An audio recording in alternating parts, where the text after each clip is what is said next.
हम सब के बारे में एक ही खबर आएगी, फौत हो गए। सुनने वाले कहेंगे इन्ना लिल्लाह। जनाजा कब है?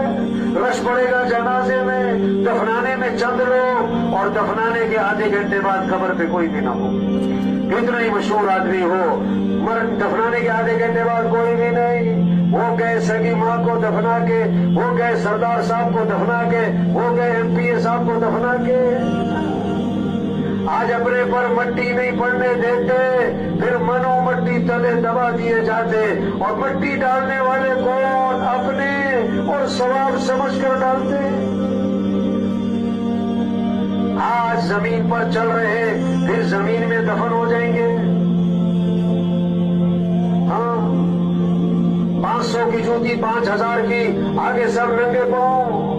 5000 का सूट, 50,000 का कफन, सबका एक है। 2 मरले का मकान, 4 कनाल का बंगला,